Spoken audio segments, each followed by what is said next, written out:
മനസാക്ഷിയുള്ള മനുഷ്യരാരും ചെയ്യാത്ത ക്രൂര കൊലപാതകമാണ് കഴിഞ്ഞ രാത്രി തിരുവനന്തപുരം വിഴിഞ്ഞം മുക്കോലയിലുണ്ടായത്. മുക്കോലയിലെ പോർട്ട് പാലസ് ബാറിൽ തുടങ്ങിയ തർക്കം ബാറിന് പുറത്തേക്ക് നീണ്ടു. തിരുവല്ല സ്വദേശിയായ സുമൻ എന്ന യുവാവിനെ 4 അംഗ സംഘം അടിച്ചുകൊന്നു. റോഡിൽ കിടന്ന സുമനെ അതുവഴി എത്തിയ വാഹന യാത്രക്കാരാണ് ആശുപത്രിയിൽ എത്തിച്ചത്. അപ്പോഴേക്കും മരിച്ചിരുന്നു. സംഭവവുമായി ബന്ധപ്പെട്ട് സഹോദരങ്ങളായ അനന്തു, അച്ചു എന്നിവരെ പോലീസ് കസ്റ്റഡിയിലെടുത്തു. വിവരങ്ങളുമായി തിരുവനന്തപുരത്ത് നിന്ന് BV അരുൺ ചേരുന്നുണ്ട്. അരുൺ, ഈ ബാറുകളിൽ ഉണ്ടാകുന്ന സംഘർഷങ്ങൾ അക്രമത്തിലേക്കും കൊലപാതകത്തിലേക്കും മാറുന്ന സംഭവങ്ങൾ പതിവായി കേൾക്കാറുണ്ട്. ഈ തിരുവനന്തപുരത്ത് സുമൻ എന്ന യുവാവിനെ കൊലപ്പെടുത്താനുള്ള കാരണം അത് വ്യക്തിപരമായ മറ്റെന്തെങ്കിലും വിരോധമാണോ അതോ ബാറിലുണ്ടായ തർക്കമാണോ പ്രകോപന കാരണം? ഏറ്റവും നിസ്സാരമായ വാക്ക് തർക്കം ഒരു യുവാവിനെ ഇങ്ങനെ ക്രൂരമായി, ഒരുപക്ഷെ സിനിമകളിലൊക്കെ നമ്മൾ കണ്ടിട്ടുള്ള തരത്തിലുള്ള, ചില തമിഴ് സിനിമകളിലുമൊക്കെ കണ്ടിട്ടുള്ള തരത്തിലുള്ള അതിക്രൂരമായ കൊലപാതകത്തിലേക്ക് നയിക്കുകയായിരുന്നു. തീർത്തും മുൻവൈരാഗ്യമോ അല്ലെങ്കിൽ ഈ യുവാക്കൾ തമ്മിൽ നേരത്തെ തരത്തിലുള്ള പ്രശ്നങ്ങളോ ഒന്നും ഉണ്ടായിരുന്നില്ല. ബാറിൽ മദ്യപിക്കാനെത്തിയ 2 സംഘങ്ങൾ അല്ലെങ്കിൽ 2 സംഘം കൂട്ടുകാർ അവർ തമ്മിൽ ഒരുമിച്ച് മദ്യപിക്കുന്നു. അതിനിടയിൽ ഒരാളും മറ്റു സംഘവുമായി തർക്കമുണ്ടാകുന്നു. അതിൽ ഈ കൊല്ലപ്പെട്ട യുവാവ് ഈ പ്രതികളിൽ ഒരാളെ മർദ്ദിക്കുന്നു. ആ തർക്കമാണ് പിന്നീട്, ആ മർദ്ദനമാണ് പിന്നീട് ബാറ് അടച്ച ശേഷം റോഡിലേക്ക്, ബാറിന് പുറത്തേക്ക് മാറുന്നത്. ഈ പ്രതികളിൽ ഒരാൾ തൻ്റെ സഹോദരനെ കൂടി അവിടെ വിളിച്ചു വരുത്തുന്നു. മറ്റേയാളെ അതിക്രൂരമായി മർദ്ദിക്കുന്നു. നമ്മൾ ദൃശ്യങ്ങൾ കാണുന്ന പോലെ ഏതെങ്കിലും ആയുധം ഉപയോഗിച്ചുകൊണ്ട് വെട്ടിയോ കുത്തിയോ കൊലപ്പെടുത്തുകയല്ല, പകരം തറയിലിട്ട് ചവിട്ടി കഴുത്ത് ഞെരിച്ച് കൊലപ്പെടുത്തുകയാണ്. കൊലപ്പെടുത്തിയ ശേഷവും അയാളെ അതിക്രൂരമായി നെഞ്ചിൽ ചവിട്ടുകയാണ്. അതായത് അത്യന്തം ക്രൂരമായ കൊലപാതകം. അതിലൊരു സഹോദരങ്ങളിൽ ഒരാൾ വന്ന് പറയുന്നുണ്ട്, ഞാൻ മദ്യപിച്ചിട്ട് ഞാൻ വീട്ടിൽ നിന്ന് വരികയാണ്. അതായത് ജ്യേഷ്ഠൻ അനുജനെ വിളിച്ചു വരുത്തുകയായിരുന്നു. അനുജൻ വന്നാണ് ബാക്കി ഈ ക്രൂരമായ കൊലപാതകത്തിൽ പ്രധാനമായും ഈ കൊലപാതകം നടത്തുന്നത്. അതിക്രൂരമായി ജ്യേഷ്ഠനെ മർദ്ദിച്ചു. അവൻ്റെ ശരീരത്തിൽ ചോര വന്ന കണ്ടില്ല, എൻ്റെ ചോരയല്ലേ, എങ്കിൽ ഞാൻ പകരം ചോദിക്കണ്ടേ എന്നാണ് ഇയാൾ ചോദിക്കുന്നത്. അവിടെ ഈ സെക്യൂരിറ്റി ജീവനക്കാർ അടക്കം ആ സമയത്ത് അവിടെ ഉണ്ട്. അവരോട് തട്ടിക്കയറുന്നുണ്ട്. ഈ ഏറ്റവും പ്രധാനപ്പെട്ട ഒരു കാര്യം, ഞെട്ടിപ്പിക്കുന്ന കാര്യം, ഈ യുവാക്കൾക്ക് യാതൊരുവിധ ക്രിമിനൽ പശ്ചാത്തലവുമില്ല. അവർ മറ്റു ചില ജോലികൾ ചെയ്ത് ജീവിക്കുന്ന ആളുകളാണ്. അതിനപ്പുറത്തേക്ക് അവർക്ക് ഒരു തരത്തിലുള്ള ക്രിമിനൽ പശ്ചാത്തലവുമില്ല.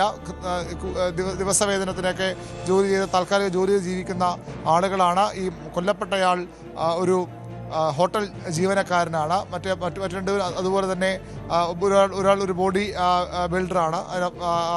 ഒരു ജിംനേഷ്യം. ഇവിടെ ഈ ഞെട്ടൽ ഉളവാക്കുന്ന കാര്യം ആ ദൃശ്യങ്ങളാണ് അരുൺ. കാരണം അങ്ങനെ ക്രൂരമായി മർദ്ദിക്കുന്നുണ്ട്, ദൃശ്യങ്ങൾ പകർത്തുന്നു. ആരാണ് ദൃശ്യം പകർത്തിയത്? ഇവരുടെ കൂടെ ഉണ്ടായിരുന്നവർ തന്നെയാണോ? മാത്രമല്ല, അത് അരുൺ പറഞ്ഞതുപോലെ മറ്റ് ക്രിമിനൽ പശ്ചാത്തലമൊന്നും ഇല്ല എങ്കിൽ ഇവര് ഈ രീതിയിലൊരു ക്രൂരമായി മർദ്ദിക്കുന്ന സാഹചര്യത്തിലേക്ക് പോകാൻ ആ ഒരു ചെറിയ വാക്ക് തർക്കം അല്ലെങ്കിൽ സഹോദരനെ മർദ്ദിച്ചതിന്റെ ആ ഒരു പ്രകോപനം മാത്രമാണോ കാരണം? മാത്രമല്ല, ഇങ്ങനെ ഈ രീതിയിലൊരു മനോവൈകൃതത്തിലേക്ക് അവർ മാറിയതുപോലും പരിശോധിക്കേണ്ട വിഷയമല്ല. അങ്ങനെ ക്രൂരമായി മർദ്ദിക്കുന്നതിന് ദൃശ്യങ്ങൾ പകർത്തുന്നു, പിന്നീട് ആ ദൃശ്യം പുറത്തുവിടുന്നത്. ഇതെങ്ങനെയാണ് ഈ ദൃശ്യം മാധ്യമങ്ങൾക്ക് ലഭിച്ചത്, പുറത്തു വന്നത്?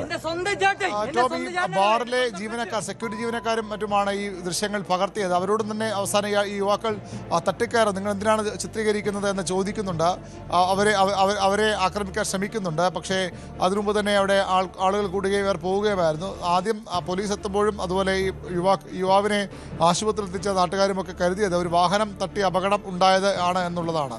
പക്ഷേ പിന്നീടാണ് പോലീസ് അന്വേഷിക്കുമ്പോഴാണ് ഈ ബാറിനുള്ളിൽ നിന്നുള്ള തർക്കം, അത് പിന്നീട് ആ രീതിയിൽ വലിയ തരത്തിലുള്ള അക്രമത്തിലേക്ക് വഴിമാറുകയായിരുന്നു. അതിനെ തുടർന്ന് കൊലപാതകമെന്ന് വ്യക്തമാകുന്നത്. ഇതുവരെ പോലീസ് ഇപ്പോഴും ഇതുമായി ബന്ധപ്പെട്ട അന്വേഷണത്തിലാണ്. ഇന്നലെ രാത്രി ഇവരൊരാൾ മദ്യലഹരിയിലായിരുന്നു. ഇയാൾക്കൊപ്പം ഒരാൾ കൂടി, 2 പേർക്കൊപ്പം 2 പേർ മാത്രം, ഒരാൾ കൂടി കസ്റ്റഡിയിലുണ്ട്. അയാളുടെ പങ്ക് പോലീസ് അന്വേഷിക്കുകയാണ്. അയാളും ഈ പ്രതികളിൽ ഒരാളായ യുവാവുമാണ് ആദ്യം ബാറിലുണ്ടായിരുന്നത്. അതിലൊരാൾക്കാണ് മർദ്ദനമേറ്റത്. അതുകൊണ്ട് അയാളുടെ പങ്ക് ഇതിൽ എത്രത്തോളം ഉണ്ട്, കൂടെ ഉണ്ടായിരുന്നു മാത്രമാണോ, അല്ലെങ്കിൽ അത് കണ്ടു നിന്നിട്ട് തടഞ്ഞില്ല എന്നുള്ളത് മാത്രമാണോ, അല്ലാതെ ഈ കൊലപാതകത്തിൽ ഇവർക്ക് പങ്കുണ്ടോ എന്ന ദൃശ്യങ്ങളടക്കം പോലീസ് ഇപ്പോൾ പരിശോധിക്കുകയാണ്. അതിനുശേഷം മാത്രമേ ഒരാളെ കൂടി പ്രതികരിക്കണമെന്ന കാര്യത്തിൽ തീരുമാനം ഉണ്ടാകുകയുള്ളൂ. ഈ ഹോട്ടൽ ജീവനക്കാരാണ് ദൃശ്യങ്ങൾ പകർത്തിയത്.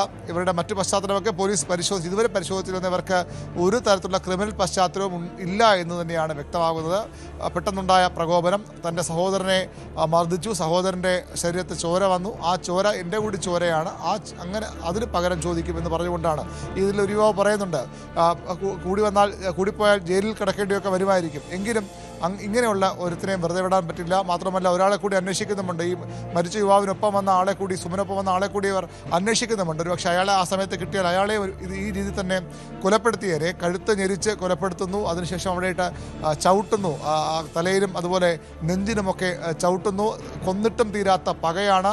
പക്ഷേ ഒരു കാര്യമുള്ളത്, ഇയാൾ മരിച്ചു എന്നിവർ അറിയില്ല എന്നാണ് പോലീസ് ലഭിച്ചിട്ടുള്ള വിവരം. പോലീസ് നൽകിയ മൊഴി. ഇവർ ഇതിനുശേഷം വീട്ടിൽ പോയി കിടന്ന് ഉറങ്ങുകയായിരുന്നു. അവിടെ പോയി പോലീസ് അവരെ കസ്റ്റഡി എടുക്കുക. അതായത് ഒരാൾ ലഹരിയിലല്ലെന്ന് പറയുന്നു. ഇനി മദ്യപിച്ചിട്ടില്ലായിരിക്കാം, മറ്റെന്തെങ്കിലും ലഹരി ഉണ്ടോയെന്ന കാര്യത്തിലൊക്കെ പോലീസ് അന്വേഷണം നടത്തുന്നുണ്ട്. എന്താണ് ഇത്തരം ഒരു ക്രൂരകൃത്യം? ഒരാളെ കഴുത്ത് ഞെരിച്ച് കൊലപ്പെടുത്താനും ഇவ்விധം ചവിട്ടി തേക്കാനും മർദ്ദിക്കാനും ഒക്കെയുള്ള ഒരു നില ഇവർക്ക് എങ്ങനെ ലഭിച്ചു എന്ന കാര്യത്തിൽ കൂടി ഏറെ ഭയപ്പെടുത്തുന്ന ഒരു കാഴ്ച. തലക്കെട്ട് അല്ലെങ്കിൽ കഴുത്തിന്, ആ ഒരു ചെറുപ്പക്കാരൻ്റെ കഴുത്തിന് ചവിട്ടുന്ന കാഴ്ച കണ്ടു കഴിഞ്ഞാൽ തന്നെ ഭയം തോന്നും. കാരണം ഇങ്ങനെയൊക്കെ ഒരു മനുഷ്യനോട് ഇങ്ങനെ ക്രൂരത കാട്ടാൻ കഴിയുമോ എന്ന്. ആരും ഈ സമയം ഈ യുവാവിനെ ക്രൂരമായി മർദ്ദിക്കുന്നത് കണ്ടിട്ട് ഒരാൾ പോലും അത് പിടിച്ചു മാറ്റാൻ ചെന്നില്ലേ ആ സമയത്ത്? 12 മണിക്ക് ശേഷമാണ് 12 മണിക്ക് ബാർ ക്ലോസ് ചെയ്തു. അതിനുശേഷം പുറത്തിറങ്ങിയാണ് ഈ അടി നടക്കുന്നത്. അതൊരു നമുക്കറിയാം, തിരുവനന്തപുരത്ത് നിന്ന് കഴക്കൂട്ടത്ത് നിന്ന് കോവളം വിഴിഞ്ഞം അതുവഴി കാരോട് കളിക്കാവിളിലേക്ക് പോകുന്ന പാതയ്ക്ക് മുകൾ വശത്താണ്, സർവീസ് റോഡിലാണ് ഈ ബാർ വരുന്നത്. ഇവിടുന്ന് തിരിഞ്ഞ് വിഴിഞ്ഞത്തേക്കുള്ള വഴിയാണ്, വിഴിഞ്ഞം പോർട്ടിലേക്കും മറ്റും പോകുന്ന വഴിയാണ്. അവിടെ രാത്രി ശേഷം ഒരുപക്ഷെ ആ ബൈ റോഡിൽ ആളുകൾ കാണില്ല. താഴെ എപ്പോഴും രാത്രിയും സജീവമായ ദേശീയപാതയാണ്. അവിടെ ആളുകളുണ്ട്. പക്ഷേ ഈ മുകൾ ഭാഗത്ത് അധികം ആളുകൾ ഉണ്ടാകാൻ ഇടയില്ല. ആ ഭാഗത്തൊന്നും വീടുകളുമില്ല. പിന്നീട് വിഴിഞ്ഞം ഭാഗത്തേക്ക്, ആ റോഡിലേക്ക് കയറിയാൽ, മുല്ലൂരിലേക്ക് പോകുന്ന റോഡിലേക്ക് കയറിയാൽ മാത്രമേ അവിടെ അത്ര തിരക്കുണ്ടാകാൻ സാധ്യതയുള്ളൂ. ഈ ബാറിലെ ജീവനക്കാരുണ്ട്. ഇവർക്കൊപ്പം വന്ന ആൾ, ഒരാൾ ഓടി രക്ഷപ്പെട്ടു. ഈ മരിച്ച ആളുടെ കൂടെ വന്ന ആൾ ഓടി രക്ഷപ്പെട്ടു. സുമനൊപ്പം വന്ന ആൾ ഓടി രക്ഷപ്പെട്ടിരിക്കുന്നു. അതിനും അപ്പുറത്തേക്ക് മറ്റാളുകൾ അവിടെ ഉണ്ടായിരുന്നതാണ് നമുക്ക് മനസ്സിലാകുന്നത്. പോലീസിൻ്റെയൊക്കെ പ്രതികരണം ഈ വിഷയത്തിൽ നമുക്ക് ലഭിച്ചിട്ടില്ല. പോലീസ് അന്വേഷണവുമായി ബന്ധപ്പെട്ട ഇൻക്വസ്റ്റ് നേരത്തെ വിളിക്കുമ്പോഴൊക്കെ ഇൻക്വസ്റ്റ് നടപടികളിലാണ് സർക്കിൾ ഇൻസ്പെക്ടർ അടക്കമുള്ള ഉദ്യോഗസ്ഥർ. മറ്റു കാര്യങ്ങളും പോലീസ് സ്വാഭാവികം പരിശോധിക്കും. ക്രിമിനൽ പശ്ചാത്തലമില്ലെന്ന് പറയുമ്പോഴും എങ്ങനെയാണ് സാധാരണ മനോനിലയുള്ള ആർക്കും ചെയ്യാൻ കഴിയുന്ന ഒരു കൃത്യമല്ല. ഒരാളെ അടിച്ചു, തിരിച്ച് അടിക്കുന്നു, അയാളെ അതിനപ്പുറത്തേക്ക് ഇങ്ങനെ കൊലപ്പെടുത്തുന്നവരെ അയാളെ കഴുത്ത് ഞെരിക്കാനും അതുപോലെ തന്നെ ബോധം പോയ ശേഷവും ഇങ്ങനെ നെഞ്ചിൽ കയറിയും മുഖത്തുമൊക്കെ ചവിട്ടാനുമൊക്കെയുള്ള മനോവൈകൃതം എങ്ങനെയാണ് ഈ യുവാക്കൾക്കുണ്ടായത്? ഒരു ക്രിമിനൽ പശ്ചാത്തലമില്ലാത്ത ഇവർ എങ്ങനെ ഇത്രയധികം ക്രൂരമായ കൃത്യം ചെയ്തു എന്ന കാര്യത്തിൽ പോലീസും സ്വാഭാവികം അന്വേഷിക്കും. അക്ഷരാർത്ഥത്തിൽ ഞെട്ടിക്കുന്ന ദൃശ്യങ്ങൾ തന്നെയാണ് ഇതിൽ പുറത്തു വന്നിട്ടുള്ളത്.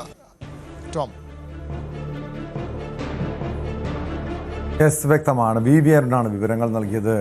നമ്മൾ ഈ ഇപ്പോഴത്തെ ഒരു ചെറുപ്പക്കാരുടെ മാനസികാവസ്ഥ പരിശോധിക്കേണ്ടത്. അതായത് ക്രിമിനൽ പശ്ചാത്തലവും ഇല്ലാത്തവർ, ഒരാൾ മദ്യപിച്ചിട്ടില്ല, അങ്ങനെ അല്ലാത്ത ഒരാളാണ് ഈ ഒരു യുവാവിനോട് ഈ ക്രൂരകൃത്യം ചെയ്തത്. കൊലപ്പെടുത്തുക എന്നൊരു ഉദ്ദേശം ഒരുപക്ഷെ അവർക്ക് ഉണ്ടായി കാണില്ല. പക്ഷേ അതിക്രൂരമായ മർദ്ദനം, മനസാക്ഷിയെ മരവിപ്പിക്കുന്ന കാഴ്ച. ഒടുവിൽ അത് യുവാവിൻ്റെ മരണം സംഭവിക്കുന്നു. കൊലക്കേസിൽ 2 സഹോദരങ്ങൾ പിടിയിലാകുന്നു.